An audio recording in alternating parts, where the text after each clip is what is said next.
Boom! Oh man, I still love this intro a lot. It always hypes me up, gets me excited for the shows every time I do this intro. But anyways, glad to be here tonight. I'm actually in Grand Rapids. I'm gonna hint at that a little there, but I'm gonna leave that there too. I'm in Grand Rapids for a reason, a couple reasons, but one in particular that you guys would like, and that'll be on a later conversation. So follow us on AV Educate. Keep tuned to figure out what that's about. I'll make another comment real quick. Again, I am in Grand Rapids. And there's a reason for that. And I hope you guys are looking forward to that. So there's a video to follow shortly. Not today, obviously, but a video to follow shortly. And then, yeah, just super excited about that in general. But anyways, besides that, tonight's gonna be really cool. It's a cool night. We're actually talking to an LD, something we've been trying to do for a very long time on the AV Educate channel. We got one who is willing to share his knowledge and skill sets with us and just talk to the community out there and see what's going on. Tonight's co-host with me is going to be Anthony Kessler, who also brought what's up, brother? Who also brought in our LD. So, Anthony, real quick, you want to give us a little background of who you brought in and what it's all about? Yeah, absolutely, man. I mean, Bobby Brinson, me and him go way back, probably when I first started off in the industry. I would say maybe about 18 years ago now. We worked together in theater. It's probably around the time I think we were both kind of somewhat just getting into the industry. And then I seen him grow, outside of theater, going into corporate and festival. And I seen him grow in as an LD. And I think he's one of the best LDs here in South Florida. And just because of his, broad knowledge, on consoles and different concepts of production. So I'm ecstatic to have him on tonight. I like it. Me too. And you said one thing here that I definitely want to touch on with Bobby real quick right off the bat, right? But before I get into that question, let's introduce Bobby to the community so we're not just talking to ourselves here. Bobby, how you doing, man? How's it going, guys? Thanks for having me on. Thanks for being here. Real quick, before I ask my question, I'm curious. Your logo, your brand, right? Your company name is what again? So it's Techie Ninja Services officially. If you look me up on Techie Ninja Services, I love that. Yeah. I shorten it to TNS Events for the corporate people. I like it. Well, TNS looks really good. I also like Techie Ninjas though. That's all. That's totally theater. My first question for you, real quick, only because we talked about this on the last show we just had, and it's just this is like a prime moment for this question, right? So you've done corporate AV, you've done theater, you've done festivals. How do you feel about running shows between corporate AV, theater, and a festival? What are your thoughts on that arrangement when it comes to doing a run a show? I will say the one thing that's true between all the different disciplines is your stage manager will make or break your show. Period. 100%. Yep. With corporate AV, you do tend to have a little more like, well, he's gone over. But the good TDs and the good stage managers will find a way to get you back on time after the main guy takes all his time. On the concert side, again, stage managers make or break your show. They're sitting there with their watch like, nah, done, off. And, you gotta like throw it to those people for having the balls to stand up to the bigger talent and be like, guys, we got to get the show moving. Sorry. So much love to those stage managers out there. You know who you are. Much love to stage managers. I like that. Anthony, I saw you shaking your head as earlier. You had something you wanted to add? No, I was agreeing with him. I remember working backstage all these years on all these different concepts and of corporate and theater and rock and roll. And actually, yeah, I remember being on once or twice on occasion one of those stage managers having to kick talent off the stage. And it's interesting, but you're hearing that buzz in your on your radio and your comm, and you're like, get them off the stage, and it's always interesting to do, especially I would say on the prima donna level. When the prima donnas are a little bit more difficult to work with than actually like the bigger names, I would say. But I could definitely relate to Bobby on that. Yeah, you definitely have those moments. Like myself as a stage manager, I do kind of feel for how much of a. Are we allowed to curse? Yeah, 100%. Do your thing. It's production, baby. I try to get a feel for how much of a dick I have to be with that talent group. You know what I mean? Yeah. 100%. Like, do I play you're off right now, or do I'm like, okay, you have 15 minutes, stop. It's always figuring out that the differences, right? It's that game we have to play and remembering where we are and what the environment is that we're in, right? To figure out what to do, how to do it, and what's a proper and what's not proper, essentially, right? Yeah, exactly. So real quick, I'm sorry. Go ahead. I didn't mean to cut you off. I was going to say, so that is one of the things that you have to give to the stage managers, knowing that line of when they have to push and when they can have the leeway. So and to that point, that leads right into my next question here. As a lighting designer, and when you're out in the industry and you're doing these shows, what do you feel is the differences when it comes to lighting, right? So like when you're doing a festival versus when you're doing a corporate AV, what are some of the biggest differences you see there, right? If we did a maybe not apples to apples, but just a comparison about the mindset you have to be in and your workflow for when you go into a corporate AV versus doing a festival. I feel like with corporate AV, you have to be a lot more aware of the other departments. When it comes to festivals, it's like get the lighting rig up, do whatever the heck you want. You're not really going to bother anybody else. But with corporate AV, you need to worry about, are my movement lights on the same truss as a bunch of projectors that are blending together? Right. How much movement can I do before I mess up video? It's a lot more trickier. And then you also go into the collaboration of the iMag. Are the lights bright enough for the camera? Are they too bright? It's such a more mentally intensive thing for me. Whereas in the festival, it's like, hey, my rig's up, flashy, have fun. Right. When you started off in theater, correct, Bobby? Yes. Right. And so I actually got my start in high school, if you want to be particular about it. gotcha. And then on to college, right? Because you were at the theater in at BCC back then, right? But now it's BC, Bailey Hall. It will always be BC to me, or BCC. Sorry. So when you leaving that theater, when you left theater, what did you do? Go to corporate, or did you go to festival? When you ventured off out of theater, out of your comfort zone. I will tell you that every step of my career has been initiated by the people around me, because there's you have to have confidence to do things. And when you have people in your ear like, no, you need to come make the money, like you're good enough.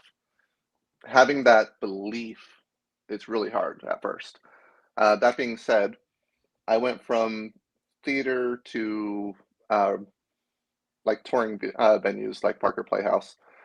And then from there, some of my associates dragged me into the corporate world as hey, we just need hands. Ha, psych, you're on lighting. Let's go. So I've always said, are we allowed to name drop? I'm going to name drop here. Yeah, of course. What do you think? A lot of my advancement in this industry is due to Kevin Roman, who a lot of you guys might know, a lot of you might not know. But every time he took the next step, he often dragged me with him, sometimes kicking and screaming. So Kevin, thanks, bro. Nice. Oh man, this is actually an interesting side conversation here that we've talked about this a lot. Mentoring one to another and helping raise up that industry. And it's funny because we've talked to Kevin Roman a lot, and actually we have some things in the background we're working on with him right now. Kevin Roman is definitely a powerhouse, like you, Bobby. And it's fun to see that what we're saying here on a constant basis is true, right? Like now someone other than myself is saying, hey, someone brought me in, like for example, Chris talks about this a lot, like how I brought him in the industry and I trained him up. But it's just like you said with Kevin, right? I just brought him in and taught him stuff, but he took the initiative to kind of keep going and pushing it from there, which I'm sure is what you did. But it's having that mentor or guiding force to say, hey, you are good enough, you can do this. Just here's like an opportunity to show your skill sets and to give you that ability to showcase them, right?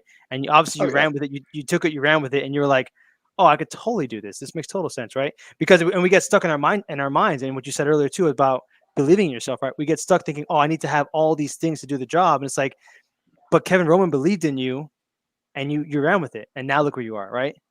Yeah, and like I said, I owe him a lot. Every time, like he learned the Hog console, and then he'd be like, hey, Bobby, I need you to learn Hog. Here's how you run the basics of it, and I just go off and play with the darn thing. And then he went to the Grind MA world, and same thing. Like, hey, you need to learn this. Oh, by the way, you're my master electrician for a festival coming up. Good luck. So speaking about consoles, like how was that step from what is it? It's the ETC Express to the Ion to the Hog to the Grandma. Like what was your the Gambit? Yeah. What was your process? Going through those steps and learning those consoles. I will tell you that it all started with, again, go back to Kevin, sitting me down and just like running numbers and be like, press the buttons as I tell you. And that was like the grain that started the whole thing. I had no idea what I was doing for the most part, but it all came together and I started to see why he was doing things the way he did. And again, just went off and ran with it, started playing on the consoles on my own. But having that switch from the Expression 3 was my first console to the Ion was like, oh my god, this is so much cooler. And then going to the hog was like, this is so much. Oh fuck, it crashed. Restart. This is so much cooler. So they had their learning curves. I think making the transition from the Ion, which is a lot of pressing buttons, to a palette-based console, it was a bit of a hard turn, but it was great. Like once you understood the power that was at your fingertips, so much better. Of course, of course. I want to bring up real quick credit to Angelo here, Williams, who said, in corporate lighting, having a relationship with all departments is key. I like just that point there because that is key, and I will say as a video engineer, it's hit or miss sometimes with lighting guys, right? Like, hey, I have all this stuff, I'm doing my cameras, I'm at this, what are you at? And sometimes you have a guy like Bobby who knows what's going on. He's like, yeah, I'm doing this color temperature at this settings here. Let's do a walkthrough with the camera so you can see how it looks on screen. Let's see what the cameras look like on screen versus where the lighting is at. Like that is super key to a really good show happening and makes everybody's job so much easier. It's a little more work, like an hour or two more of work, but once you dial in all your stuff, the cameras look great, the projectors look great, the lighting looks great, the scene looks great, the records look great. I mean, just so much power is given to lighting, right? Just now. You guys do a lot for us, and we don't give you enough credit, is what I'm trying to say. But anyways, to continue. I will go the extra step and say that as video professionals out there, if you have the chance, please give us a preview monitor. Let us see what you're seeing so that on the fly we can make our adjustments. I can't tell you how many times I've done a show and they're like, oh, it's a little dark. Like, well, sorry, I can't tell. You know what I mean? That's a good point. It's a very good point. It's something that I know gets asked sometimes, and you hear the frustration of some guys. So again, to Bobby's point here, for anybody watching tonight, if you're a video guy, the golden nugget right here has been dropped. Give your lighting guys a preview monitor so they can help you guys out, or give them the multi-view. Let them see what you're seeing so you can help them out and be communicative, right? And I think that's a step that sometimes gets sidestepped because we're just so busy. Maybe as a part of our process moving forward, it needs to just be a standard in our minds. Like, hey, do I have a monitor to give the lighting guy? And if it's a question, it's like, because he needs one. It's this. If we're gonna do a show right, he needs one, right? Maybe that just becomes something we make standard in our processes. So anybody watching tonight, please incorporate that into your workflow moving forward. And honestly, sometimes it's not possible, but at that point, just communicate with us. At the top of our corporate day, do check the camera. Let's make sure we're on the same page, and then we'll just roll. I love it. Is there any type of particular shows that like you like in particular that you have more of a passion for? Is it more like the theatrical? Is it more the festival? Is it more corporate? Like what do you enjoy more? Like what's your passion? If I'm being honest, I enjoy the people and the relationships more than anything. But I will say there's a small part of me that really misses just being a stagehand and sitting backstage in a play and being like, this is my routine. I have hit my marks, and just listening to the talent on stage. I miss that a lot for various reasons. For you younger people out there, just know that as you climb the ladder, you lose that a little bit on each step. It's kind of sad. Yeah, it's that magic. I remember when I first started in the industry, just like going into the arena backstage for the first time, and you forget that. You definitely forget that over the years. That excitement that you once had, like, oh my God, I can't believe I'm here. And after a while, you just stop even asking what the event name is. So, yeah. Man, you gotta make me feel bad. I'm like, it's like I'm there now. I never ask anymore. I'm just like, yeah, what's the gig? What am I operating? Okay, cool, I'll be there. Yeah, it's just so mundane now. Yeah, right. What am I operating on? Oh, that's it. Okay, yeah, I could do that. Got it. I'll see you what days? You're penciled in. See you when I get there. Like, I don't need the rest of the details. I'll figure it out when I get there. But that's also a skill set, right? It's just like speaking to the novice maybe watching tonight. It's that experience versus the new guy. Obviously, that joy fulfillment's there, but once you get to a certain level of comfortability and recognition of what the gear is coming off the truck, what's going on as you're doing shows, and you've become proficient in your craft, it just becomes, hey, if I get information, great. If not, I'm confident enough in my abilities to accomplish your show. But the more you give me, the better I can perform, right?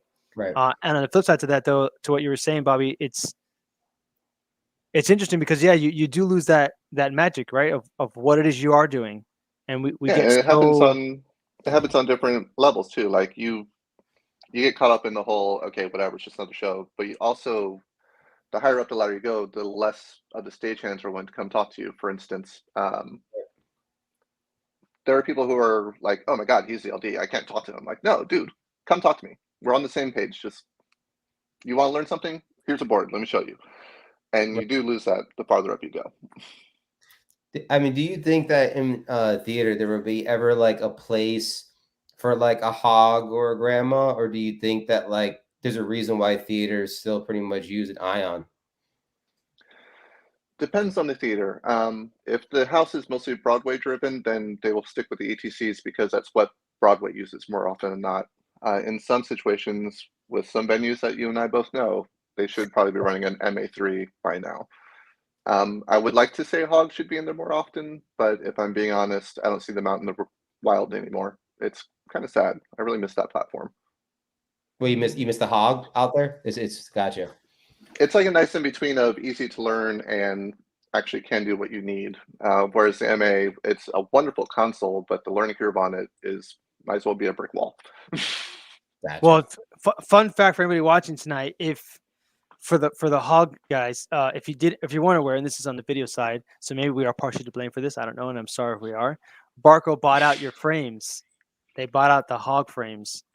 So Barco E2 is the controller, the Big Daddy, is an actual hog, a hog frame. So like the single one with the single monitor for like I think it's a hog mini versus a full bore hog, the 2 monitors.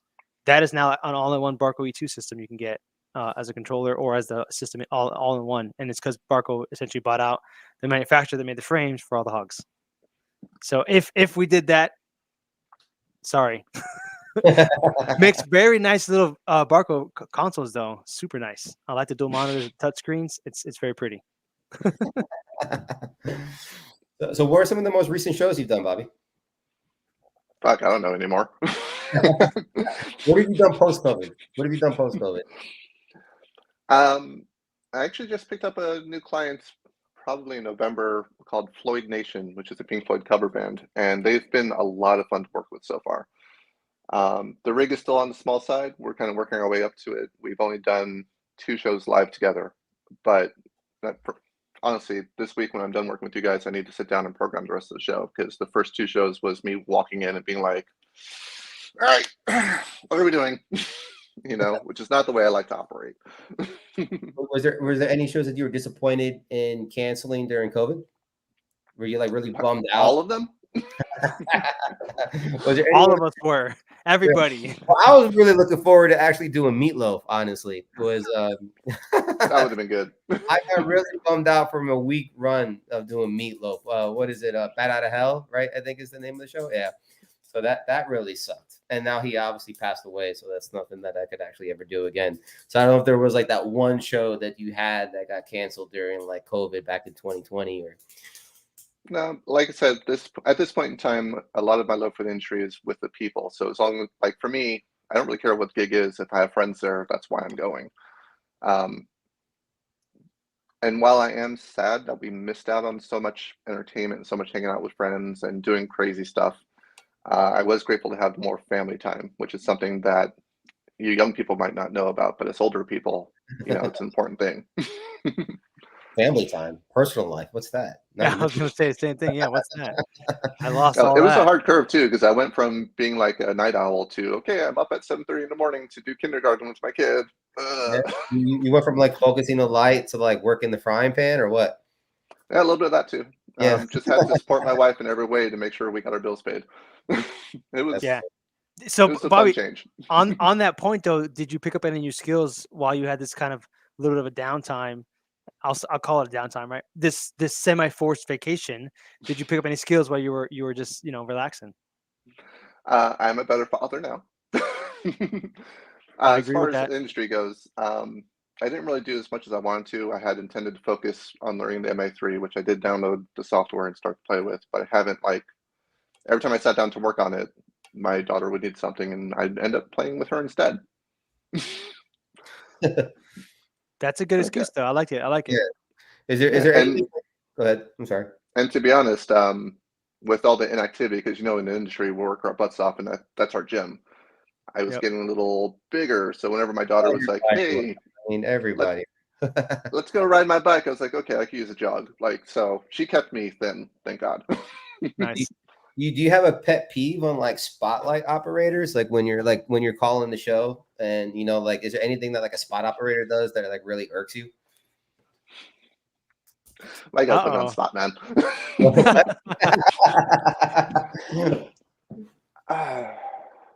I think what I hate the most is when you're following the person off stage and you don't fade out before you hit the wings or the proscenium. But what's worse than that is when you are following them off and you get to the end, but then you go up for some reason before you fade out. Drives me nuts. Like, why? Why? You hear that, spot ops? Gotcha.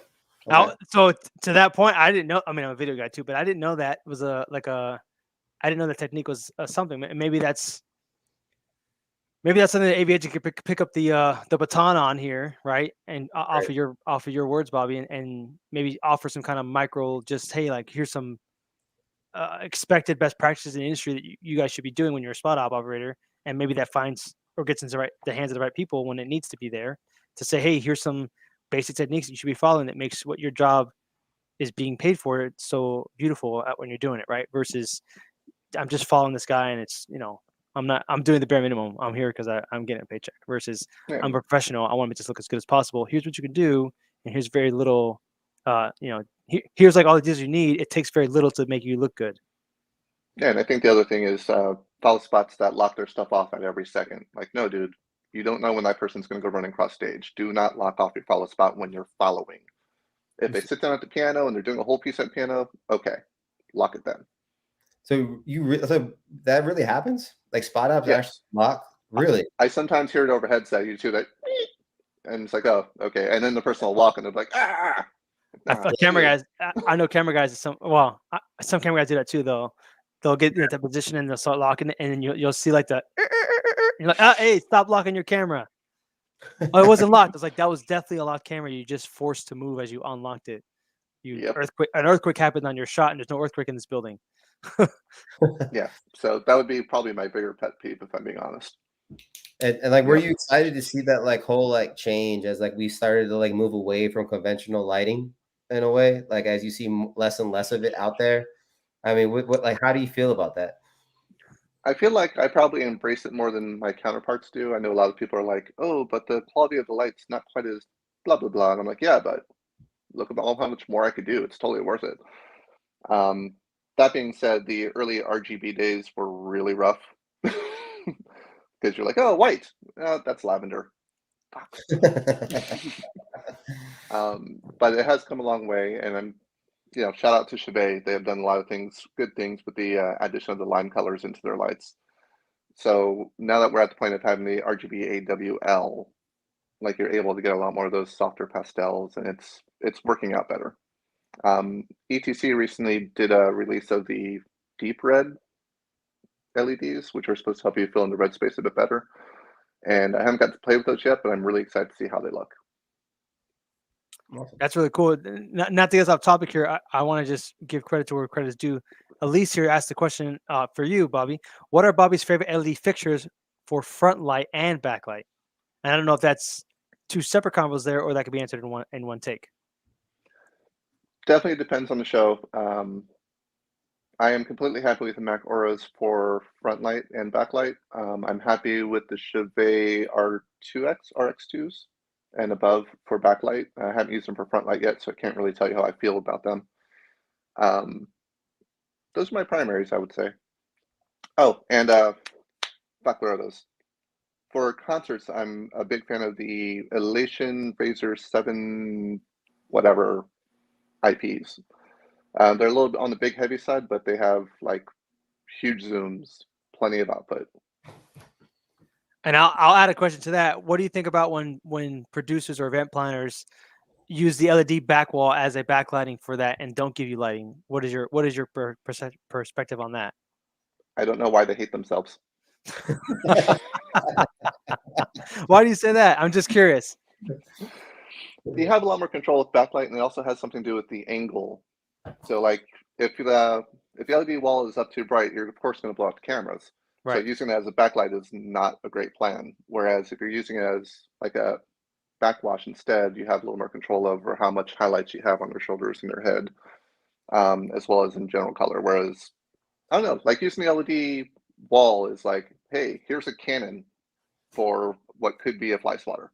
I don't know Got if it. that's I a good like that. analogy, but you No, get it's a it. good analogy. No, I like it a lot. I like it a lot because I can see the difference when I'm on the director side, right, on the camera when that's being used versus when at the light. And it's exactly what you're saying, right? You get that nice clean outline and a very good distinction between the background and the foreground when you have the proper lighting. And that's exactly why I wanted to mention is that there is this distinct loss when you do the LED mentality to save on a budget because you could just do like 4 lights and cover a stage pretty well and still get a nice separation for the cameras, especially now in the world of PTZs where PTZs are much more sensitive or not. I'm not saying they're much less sensitive to that, and having that backlight to be able to really capture that and separate that for a PTZ now when we're doing instead of the ENG cameras it's a game changer on those cameras because they're so limited when it comes to some of those things versus the cost and the benefits you get for having maybe 4 PTZs and one operator. You lose out on some of the quality because of the lensing and the distancing, but having the right lighting in there really helps you separate those things. And I've seen it in a couple scenarios where you gotta do what you gotta do, but it's like if you could just couple lights up here, man, it would make this so much more better. Well, it's even from the other approach of how much money do you spend on a video wall? You can't spend $400 more, Yeah, exactly. 500, 600. Come on. Yep. No, it's I good. mean, I get that everything has the budget, but come on, like build it into your pricing. Right. Well, and that's hopefully this people are watching this tonight, and then they take that nugget with them and they run with it, and they make it part of their workflow. And hopefully, when you guys get complimented on how good it looks, you let us know about it because we always like hearing feedback and say, "Oh yeah, I heard this from you guys. It was fantastic." Or if it doesn't work out for you, let us know and we're sorry. Now I'm gonna put a disclaimer at the bottom, just saying we are not liable for whatever happens on your show. Do not blame Bobby Brinson. He gave good advice. You fucked it up. Exactly. Now, honestly, in this industry, there is. I feel like there is no generally bad advice. There's maybe advice that's mistaken, right, in the wrong direction. Yeah. I could see someone doing some backlighting and maybe overpowering something, and it's like, hey, there's just way too much of this. Like, well, yeah, that's you just sold a bunch of lights. You didn't really you didn't really spec this out properly, right? There's a difference, Yeah. and like you're saying, right, using a Canon for a fly swatter, there's a difference here. onto point about cannons though.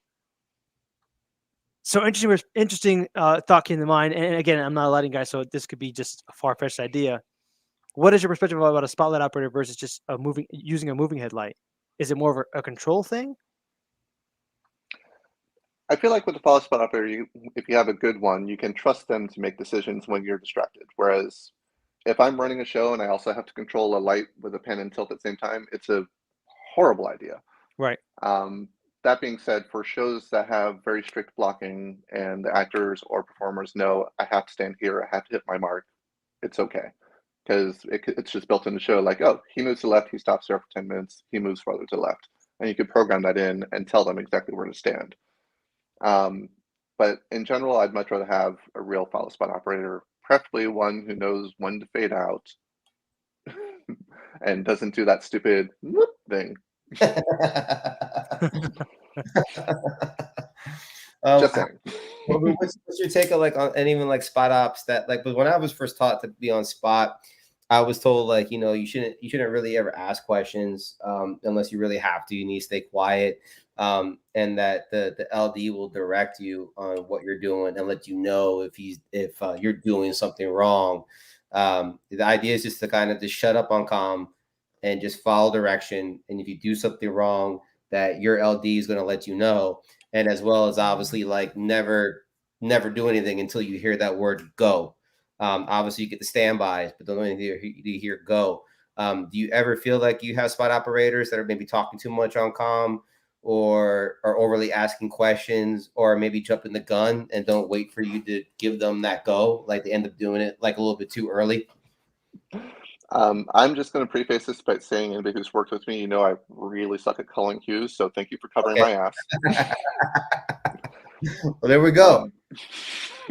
That being said, like now I we know need what to be the able to problem trust is. you to do it. Yeah. Like if you're fresh and new and I don't know you, I'm going to want you to wait till I say go, even Right. when I fuck up. Like However, if I know you and I know that you know what I'm looking for, I will trust you to be like, oh. What's the other half of that question? It was the wait for go and And it was also like maybe people like speaking too much like on calm or talking on comm. It depends on the show for me. I understand, like I'm completely okay with a little bit of conversation here and there in the right moments. And as a stage manager or lighting center, I will say, hey guys, hold on. And then once the moments pass, I'll let you talk some more. If you have very valid questions, please speak up. I'm here to help you do the best show you can, because the better you do, the better I do. right. And that should be something everybody who's in charge should have in their mind. Gotcha. I like that. Can you say that one more time? The way you verbaged it? The better you do is the better I do. And everybody who's in charge should have that in their forefront of their mind when working with people, I like that. The better especially you new do, the people. better. Yeah, that's awesome. I love that a lot. To that point, Michael Sharp here had said something a little bit earlier to our conversation. I want to address it. I feel like people's definitions can sometimes misalign when it comes to advice, right? And I think we're all shaking our heads here. You know, if you guys Yeah. are watching this on the podcast side or listening to it, sorry, we're all agreeing our heads Quick here. question for you, Michael. Which definitions have I used that you think might be mistaken? Ooh, good. I like that. Audience participation. You're in it now, Michael. Sorry. Michael, yeah, let us know what you think in the comments, or I just showed the link in the comments too. If you want to come live with us and have a chat with us and bring in more little fun insights, you're welcome to join us. This is a open forum for the community to just talk and learn from one another. So, Michael, great feedback. Thank you for that. Also, we had another one from Ellis Morales. Thank you as well for what you said a little bit earlier and bringing that question to light. That was a great question that led into this conversation. So, really appreciate that, guys. When you guys interact with us and guide our conversation moving forward. With that said, I want to move into a different direction here when it comes to lighting in particular. How do you, as an LD, invoke feelings when you're doing these shows? How do you connect to what's being presented between, let's say a corporate event, right? Where you're given more freedom, in my mind. And again, correct me if I'm wrong. You're given more freedom. Oh, you're not. Okay, so in a corporate environment, right? Maybe your creativity is put into a box to really create a message. How do you do that when it comes to lighting? With corporate AV, there's not so much we need to define a theme for blah, blah, blah. It's usually, hey, the uplights need to be our company colors. Don't deviate. Unless you're doing a ballyhoo when we make an announcement for somebody to come on stage, which is fine. In the festival world, there's a lot more freedom. And what I usually like to go for, if I have the opportunity to, is to listen to their music ahead of time, get a feel for what they're doing, and kind of like do some bass looks that I could like rely on, like, oh, this song is blah, blah, blah. I felt it was kind of a blue and green scenario. I'll just put in the bass look, and from there, layer on top of movement and everything else. And it's all about having that safety look, if I'm being honest. And then what? So that's your corporate AV side. What about the festival side? Oh, that was the festival side for the safety look. Oh, sorry, got it. So, and what about for theater? And theater, man, I haven't done theater since like high school. So Have you ever done theater? Like, have you ever worked theater, Omar? so I did theater. So a lifetime ago, right? For all of us, I did theater in high school, and then I worked for the union for a little bit and did some theater stuff there. And then through a weird twist of events, Everlast was in a theater house. It was in a union house. It was a Really? theater, and I did some events there. Yeah, at the Broward County Convention Center. Always video, so never really into lighting side of things. Always like some kind of weird, abstract, gimmicky thing for some play. And it was like, yeah, I'll put this projector here and we'll shoot to this screen, and you're gonna do what with this? Yeah, okay. I mean, it'll be there. Like, okay, like the weirdest one I did was they did a 60x9, but it was the backdrop for this kind of a dance thing going on, which was really cool. But it needed to come down, so it was in the ceiling. It needed to come down and shoot. And I was like, well, this has to be aligned, so I can just overshoot. And if the content isn't very specific, it should work out. And it was really weird, but it ended up being really cool because the director ended up putting I'm not sure if I'm using the right verbiage, but like haze or fog. So like, I don't know if anybody knows this, and Bobby, maybe you know better than me, or Anthony. There's like the fog that's low level, and then the fog that kind of just fills up the room, right? So the one that fills up the room is what he used, which I guess is fog versus haze, whatever. He filled the room with that. We overshot the screens. So what ended up happening is The screen came down, projector stayed stationary, but hidden it very far in the back. The content was sort of abstracty, so it didn't specifically matter that it was perfectly in the box like it should be. We shot through it, and then what ended up being really cool is with the haze coming out, it ended up on the back of it we put a 2-foot like cardboard box in the screen so that the haze wouldn't go in front of the screen too much. But what it added is so when the light overshot on the sides, you got down to this halo effect going on with lights coming out from the sides because we're overshooting, but because the haze captured that light. So it added this really extra element to it that it just wasn't planned, but looked really, really cool for that particular scene. And, and then it went up and they were done. And I was like, okay, cool. Like 3 minutes of something really neat. But I was just like, this is really weird. Why would we do this? And then when I saw the final product, I was like, oh, that looked really cool. But again, it was kind of like, and Bobby, you probably know better, or let me know, is that constant in theater where there's like, hey, we're making these adjustments to make this work and look at the best it can? Because it was literally a pure like, yeah, so overshoot it, and then I have an idea. We'll do it on the show day though, so we don't waste. And I was like, okay, cool, whatever, And then like we did it. I was like, oh, this looks really, really cool. Like, this is a great idea. I will say there's a certain level of it'll be fine that goes along with our job. Yeah. I don't always have the right answers for when I'm doing something, but if I have an idea, I'll usually take the risk and be like, let's see what it looks like. It'll be cool. In that vein, I will also listen to some of my underlings when they have ideas and either tell them they're stupid and then list the reasons why. Right. Or I'm like, let's try it. And I'll show it to them as to why we don't do it that way. I like it. I do the same thing sometimes. People are like, you know what? It's better for me just to show you why this is not a good idea. So for next time. I've done the same thing. Let me ask you this. Now that we're here, do you have a preference as a lighting person when it comes to the department between corporate festivals or theaters? Which one do you feel gives you the most freedom to be creative and kind of execute ideas that you think are just what needs to happen for this particular event or venue or scene or whatever like that? Which one do you feel gives you the most freedom as far as an LD? I feel like festivals are the way to go on that.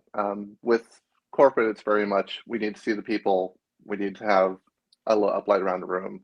We'll let you do a ballyhoo, and it's very straightforward and boring. With theater, depending on what version of theater you're doing, if you're doing actual plays, it's what's what I'm looking for? Not conglomeration. Anyway, it's teamwork. You have to work with a director and the costumer, and there's a lot more intricate collaboration. That's what I was looking for. So you do have some level of freedom, but you're just as free as the director will let you be. For festivals, your limits are your budget. In my experience, that's pretty much the limit of it. Like, hey, we're going to do a show with a bunch of lights. Okay, cool. What do you want? Here's some money. Figure it out. So festivals are the way to go for sure. Yeah. I mean, when they have the money, yes. Oh yeah. Well, but either way, it's like it's a chance to like let your creativity unleash, right? And that's really when you get, in my mind, right? That's really when you get to push yourself to the limits and really see like, what can I figure out that now that I have the freedom and creativity to do this and really push my ideas of what I think would look cool now that I have this chance to do it, right, with what I have. And then again, pigeonholing yourself a little bit in your creative side to saying, I have these many movers, these many lights, I can do these many colors because I have, let's say for that scenario, like RGB versus RGB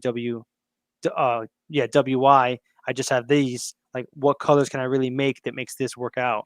And then, so on the festival side, are you guys also kind of given freedom of reign when it comes to what the music's playing, like how to control the color, the look, the lights, the intensity, the strobes, all that stuff is like, hey, you're on your own, make it look good?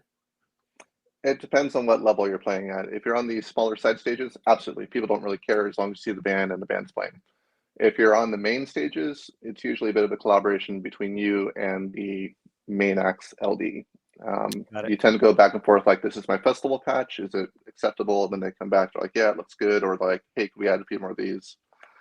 And then you go to the organizers, like, they want more lights. Who has the money? Right. Get some more sponsors in here.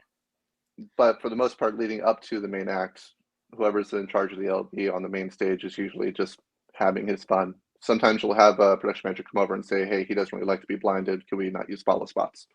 Or we really hate the color purple. Okay, I won't use purple. But along the same vein, I just want to touch on this other thing. I have another show that I do once a month at Cuba Cabana over in Doral. And there was one month where the main act like just had his eyes dilated, so I couldn't use full front light on him. And that was a very interesting challenge, we'll say, to within my rig to light him to where he looks good, but I can't blind him and hurt him mid-show, you know? So you do kind of get those weird oddball challenges thrown at you, which is kind of fun. Well, and it adds like a dynamic to your set essentially, right? Like now I'm being limited to this sound. Now, okay, I got to figure out another way to do this. Yeah, and it's something I didn't know till the day of show, and I was like, oh, okay. Well, it's those challenges that make you love lighting. I mean, was there ever a reason why you didn't like cross over to audio or video? Were you ever tempted to be, to walk into those fields, or was it just like you knew from the day you were born, lighting? I knew from the day I was born that I was a general technician. Nice. Okay. Most of you might not know this, but I did spend about a year dabbling inside the audio world. I know how to use the Yamaha M7 pretty well. The issue is I don't have the hearing tell them for it. too much. Don't tell them too much. You might start getting more audio work. All right. So Bobby, I will mention that there was somebody who got me into the Fountain Blue to do a gig without telling me what the gig was, and it ended up being like 30 tabletop mics and a small ass console. Who would ever do such a thing? That's ridiculous. Right? And I walked in like, okay, I'm audio today. Mix minus galore. There you go. And look at that. And I never knew that you actually knew audio. I felt it in my gut. You see, that's that instinct. I know enough to get me in trouble. So, Bobby, I got another one for you. And I'm not sure the second half of this, but it says Bobby, Roscoe or Lee? Roscoe. Roscoe, all the way. Okay. What's Lee? Like some Lee. What's Lee? Gels. Oh, the gels. Roscoe. Okay, got it. Well, I only know Roscoe. I don't even know. I don't think I know. I don't know if I ever heard of Lee either. I feel like I had. It's just blue letters, right? Blue letters, LEE. Is that what it is? Yeah. Okay. I will tell you though that if Lee organized their gel book in a way that made more sense, I would like them a lot more. Ooh. So Lee, if you guys are listening, here's some advice from the community. There's a reason they do it their way they do it. I can't remember what it is, but when I first heard it as a young technician, I was like, "You guys are stupid." This doesn't make sense. Ridiculous. I like it. I heard gels. Are we grabbing gels? That was. Oh, there you go. Ah, see, there you go. Lee's. Oh, I do remember them. Okay, yeah, the little lookbooks. Yeah, you just have those like conveniently sitting under your table right now? You don't? True lighting guy right there. Yeah. I carry my lookbook everywhere. What are you talking about? Anybody in the audience have a lookbook they carry around with me? Let me know in the comments. I want to see if you guys got your lookbooks. And if it's on you right now or within reach of you, please let us know. Yeah. I will say though that a good LD will not limit himself to one gel book. Sometimes you do need to use the ones you don't like as much because they have just the right saturation that you're looking for. So okay. I am partial to Roscoe, but I will do Lee when I need to. Got it. Gam, however, I got limits though. So Bobby, here's a deep one. Bobby, what's in your toolkit? Again, from Angelo Williams. What do you define as a toolkit? What really is it from a philosophical perspective? Do you mean that little piece of my small bag into my backpack? Let's go with that. Right. Well, when he's reaching for it. First and foremost, because I'm actually more of a technician than I am an LD. Never leave without your Klein tester. 100%. I don't care how high up the ladder you get. Make sure you have a wrench on you because you know somebody's going to forget theirs. Yeah. Same with E-tape. I will tell you that most people provide E-tape, but there are occasions where they don't, and it's good to have some. That being said, if you're a regular ham, chances are you have 10 rolls in your car, so you're probably fine.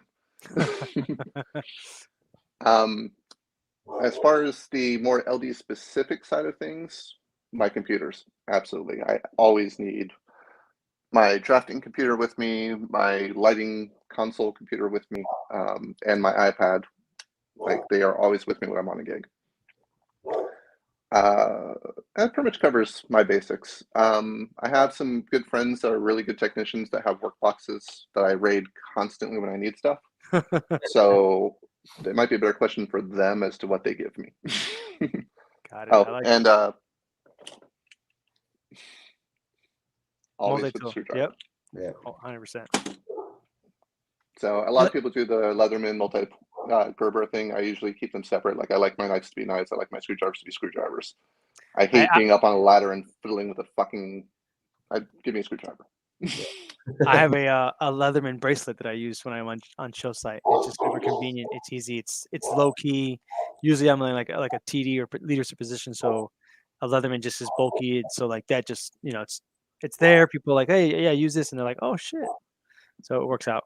But Oh, and the laser measure. I've got Always tons of have at those. least one of those. Yeah. And on that subject, whenever you're at a corporate gig and you're laying out the room for, before you start hanging lights, make sure you touch base with the other departments to make sure all of you are using the same center line. I like that. Yeah, is Yeah. there a story? Is there a story behind this about what happened on the show? And you're just like, too late now, guys. Sorry. At the Fountain Blue, we had a show It's come always in the where Fountain Blue. It's got to be a Florida gig. Jesus. You know, Omar used to work at the Fountain Blue, actually. maybe that's where we crossed paths. Maybe, yeah. I used to run that property for about 2 years. It was Yeah, fun. I think it was actually no. I think it was when I sent you the Fountain Blue, it was probably slightly before he started really working. So it was me, Chad Copeland, Domingo Colon, and no, that was the operations team. Yeah. So if you had the three of us there, then that was the moment. I will say that on that particular gig, lighting, like I set my center line to the center of the truss, blah, blah, blah, blah. Scenic set there is probably 6 inches this way. Video set there is 2 feet that way. And I didn't realize it until I went to go hang a light where a projector was. And I was like, guys, you're off center. Like, no, we're not. It was like, no, you are.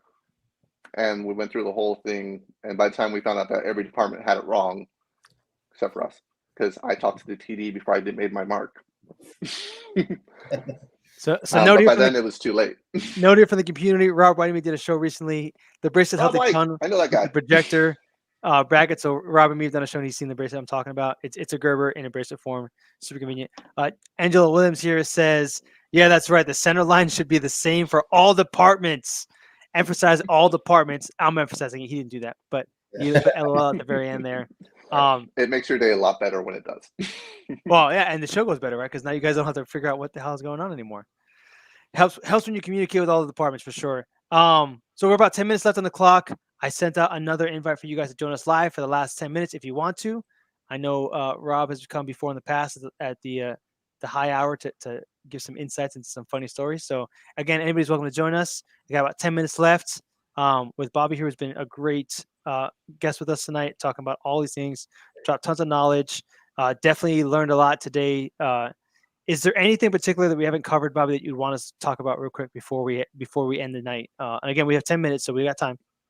Don't be afraid to share knowledge. The more people you help train, the better off you'll be in the future, because you never know when you're going to take that next step and you need somebody to fill in behind you to help you get to that next step.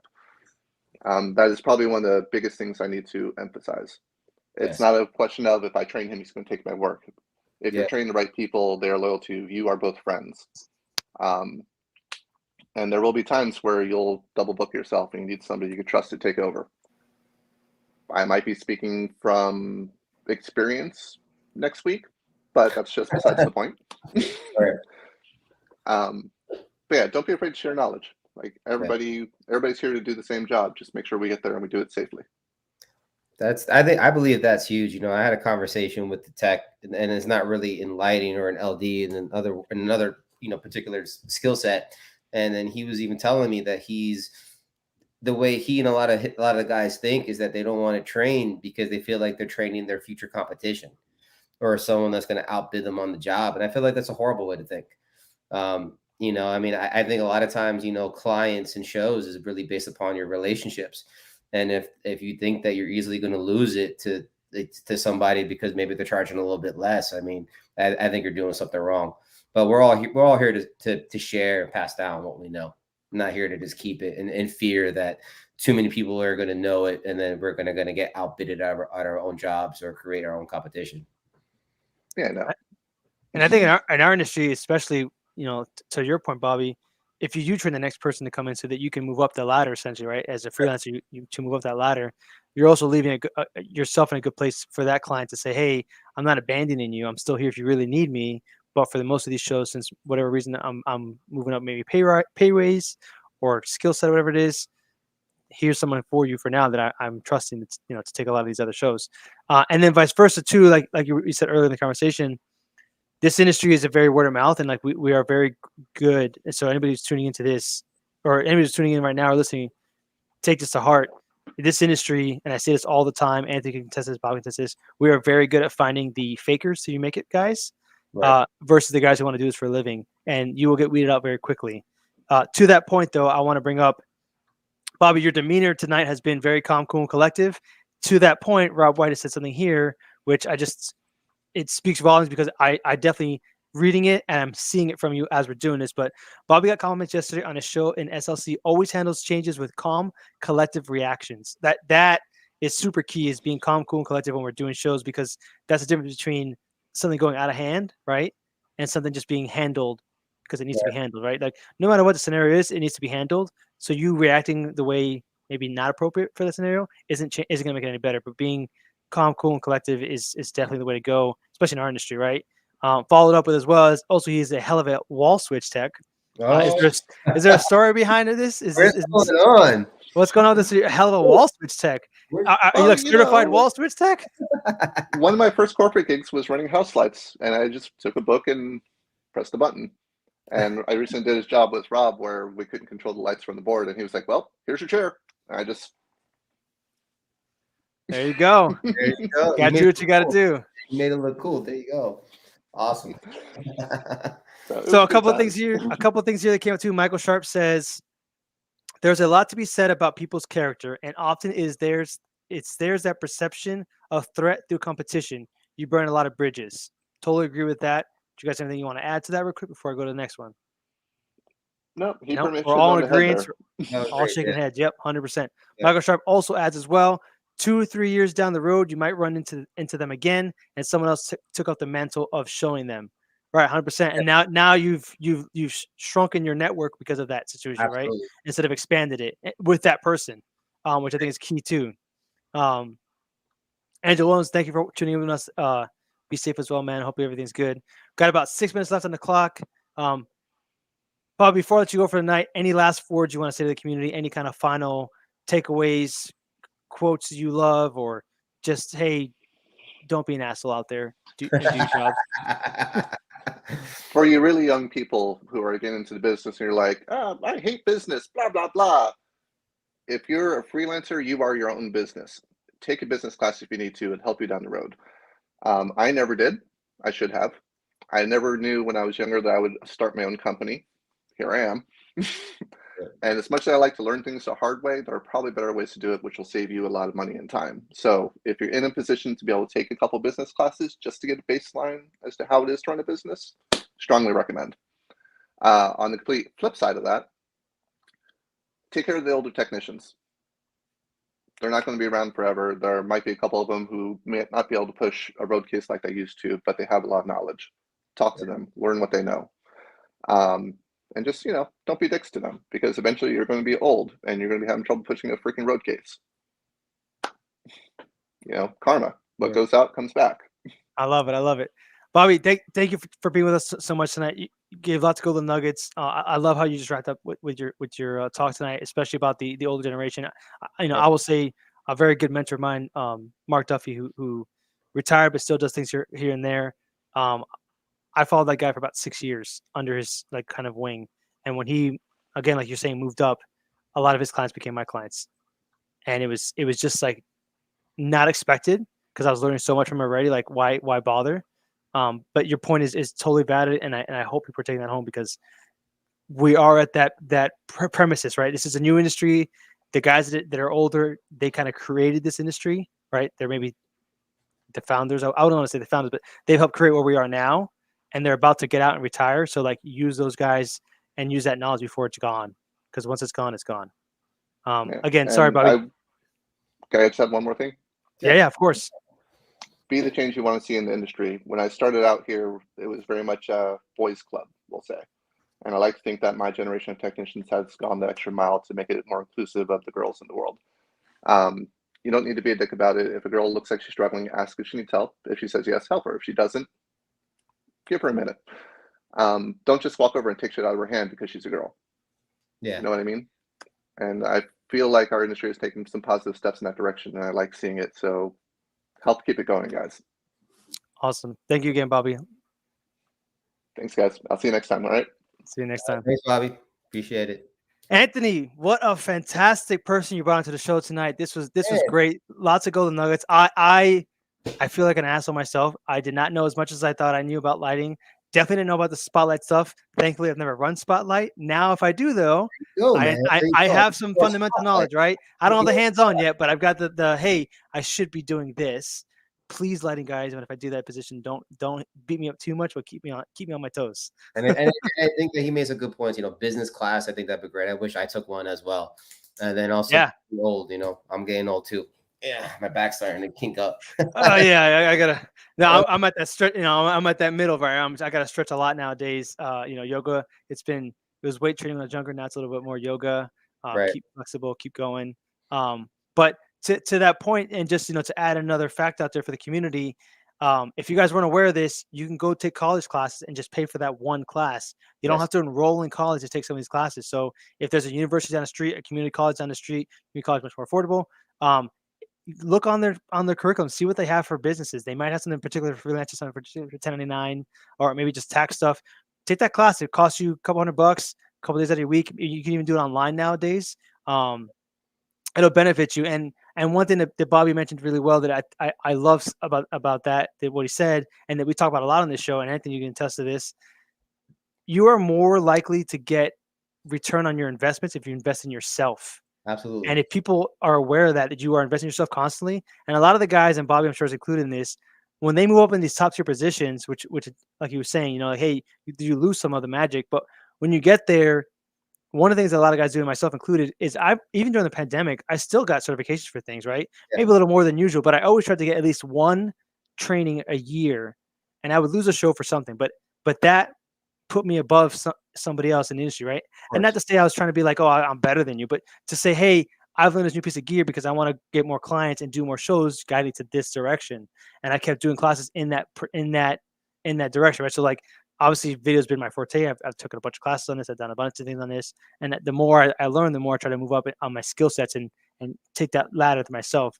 Another thing Bobby said here too, that I want to mention for the community that's still watching with us here, is he made a very key point that I think a lot of us miss in this industry. And he's noticed it, or he mentioned it, right? And noticed it, is when you guys want to, the way to move up, right? So if you think about corporate America, there's a corporate ladder you want to move up in. When you're a freelancer, an independent contractor, the way to move up is to train your replacement. That is the only way to do this effectively. You don't just move up and then leave a void, because again, you're burning bridges. That's not leaving a good taste in your client's mouth. And we're understandable of these things, right? Like, we understand your rate goes up, you get insurance, you get your business thing, you get gear, things happen, they can't afford you, they move on. But providing them with a replacement for you in the same position, so they can still use that, now you become an asset to them for other things, not just, well, he's too much for me now, or whatever the case is. Because I have tons of clients that I've raised my rates for, and they may not use me as much, but when they really need something, because they can afford me, they'll call me, and hey, I got it, no worries. But vice versa, I now have somebody that I can rely on, like what Bobby was saying, where if they'll book myself on a show, or something comes up, or personal issues, or family, or anything like that, hey, can you cover for me? And I've got a network of people that I hit up for that. I think that's what's missing a lot in the generation coming in right now, right? And again, Bobby gave a lot of golden nuggets. Another one he said is be the change you want to see, right? And I think that's a key one as well, because absolutely, I feel like we are seeing this change now, where when me and Bobby joined, it was very, I'm not going to teach you too much because you're going to take my job, to now it's more like, hey, let me show you some stuff, so the next time I work with you, I know that you're the guy I can go to because you know this stuff, versus, oh man, this guy's going to build a screen, like, he doesn't know anything, like, let me just do it myself. That mentality used to be what it was. Now it's like, didn't I show you to do this last time? No. Come over here. Come help me with the screen. I know you know what you're doing. Let's make this faster. I'm not gonna sit here and wait. Right? That's a game changer, not only for you but also for that person. Because the other thing in this industry too, and I think you could definitely test for this, is that you could be a stagehand 1 year, and then 5 years down the road be a property manager or be a director somewhere, you can move up, right? And if you treated that guy good, he's going to take care of you when you're on his job. Versus if you're dismissive of goes around. Yeah, absolutely. And when you're helping other people too, and you invest in them, it's also like investing in yourself. And what I've learned as well, if you invest in yourself, people are more likely to invest in you. And that's huge. So one thing, yes, the trainings, invest in yourself, also help spread that knowledge. And then when he was saying, start with the change with yourself. I mean, I used to tell my guys all the time. I used to tell them, when you're there on site, you can't control everything that's going on, but what you can control is what you do and what's in front of you. And it starts from there. So, So real quick, Anthony, before I let you go for the night, any last words you want to give to the community? I know you kind of wrapped up there, but anything else in addition? Anything additional you want to wrap up before I go into these Rob White comments and close it out for the night? And we thank our sponsors. No, man. I mean, I think for the most part, I think it was a great show, and definitely the most important thing that I think we took from this is that definitely, spread that knowledge. Don't be afraid of that the person's going to be your future competition. If we took anything from tonight, I think that was key. 100%. Thank you so much, Anthony, and I will see you again soon. And real quick, everybody, from Rob White here, very good advice. We should have talked about this. Kevin Roman does this. I'm sure Bob does this. If Bobby does this as well. If you're in the comments, Bobby, with us, let us know. But I'm sure you do this. For lighting guys, learn CAD or Vectorworks, 100%. I always go to lighting guys for those things because it is the go-to thing. And last comment here of the night from the community, learn Vectorworks will put you far ahead of as a lighting guy. 100% would agree with that. There is a workflow that you get when you're doing this in Vectorworks that you won't get anywhere else. I don't have any final words for you. Tonight was great. Tons of golden nuggets were dropped. Tons of knowledge bases were dropped. I will leave this. I am in Grand Rapids. And there's a reason I mentioned that again at the beginning and at the end. But there's a reason I'm in Grand Rapids, and that'll be coming soon. Besides that, thank you for tuning in, everybody. I hope you enjoyed it. If you want to be on a show, just give us a shout. We'll put you on. We love talking to you. We love doing these talks. Obviously, got tons of great knowledge tonight from Bobby. And then just, we're a quick little video from our sponsors, Virtual Events. Thank you for sponsoring the show, for paying for this account, for keeping us going, and for providing us with great content.